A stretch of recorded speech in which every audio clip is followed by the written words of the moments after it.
In two other videos, we took a look at so-called alpha and beta decay. And here we're going to look at a decay chain involving, in this case as an example, uranium-238 that involves a combination of these. So we have here uranium-238. It has an atomic number of 92. Again, it must be 92, otherwise it's not uranium. And it's going to decay into lead-206. That's a 0, with a total of 82 protons. And it's going to happen through a chain where by the time we get to the end of the chain, so here's the top of the chain in the upper left in this diagram to the left, all the way down when we get to the bottom with lead, that chain is going to involve the release of 8 alpha particles and a total of 6 beta particles. And those beta particles should have a minus sign. There's going to be electrons that are being released from the nucleus as a neutron converts into a proton. So up here at the top left, we have uranium-238.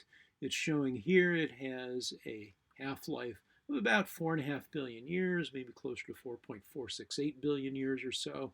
That's the total half-life for uranium to turn into this guy over here, lead-208. But again, it doesn't all happen at once. These particles are released one at a time, and each of these steps have characteristic half-lives. So for example, the first step in the process is uranium will release 1 alpha particle. There's a symbol for alpha right there as it goes from uranium-238 into thorium-234. So we can write that step here, uranium-238 with an atomic number of 92 turns into thorium-234 with an atomic number of 90. And if you go back and look at our video on alpha decay, you'll note that this is consistent with that idea. We have a helium nucleus, an alpha particle that has 2 neutrons and 2 protons.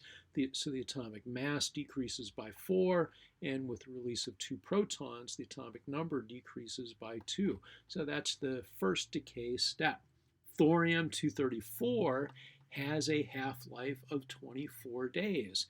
And what it's going to do is that 234 with an atomic number of 90 is going to undergo radioactive decay into protactinium. And protactinium has also an atomic weight of 234, but it has an atomic number of 91. So the atomic weights here are the same. We're losing a beta particle, which really doesn't affect the total atomic weight very much, only by a trivial amount, but we have a neutron that's converted into a proton by the release of that beta particle, and so the atomic number goes up by 1. So that's shown here as this step of beta decay as we go from there to there. And then we're not going to write this out, but protactinium will undergo beta decay into uranium-234. Notice that we're back to uranium, but we have a very different weight. We started out with uranium of 238, and now we have uranium with an atomic weight of 234.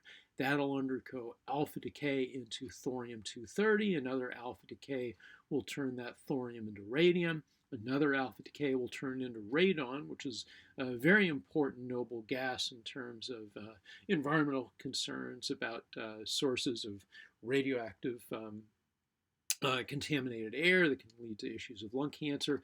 That will undergo radioactive decay and alpha decay into polonium, and then polonium can go into lead.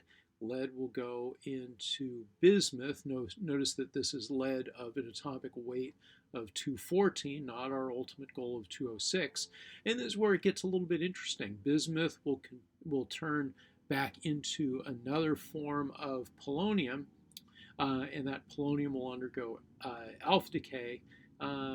But look here, the bismuth can also undergo alpha decay into thallium, and thallium can undergo beta decay into lead-210. So there are a couple of ways to get to lead-210. So it's kind of a complex decay chain. There are a couple of routes to get us to lead-206. I'll let you work through this map, but no matter which set of arrows you follow, if you start here with uranium-238 and end here with lead-206, you should always end up counting up 8 alpha decays and a total of 6 beta decays. Let's take one of these chains. Here's one alpha decay here. We'll just count the alphas. Here's a second there, a third, a fourth, a fifth, a sixth. We're going to go through some beta decays if we follow this chain. Here's a seventh alpha decay to get to lead. That'll go through beta decay to get to polonium, and then an eighth decay will get us to lead. So we just followed one of those paths. Let's follow the very same path and count the beta decays. So for the beta decays, we have one over here as thorium converts into protactinium, and then a second one as protactinium converts back to uranium. We don't have any beta decays for a while until we hit lead over here. Here's a third beta decay and a fourth.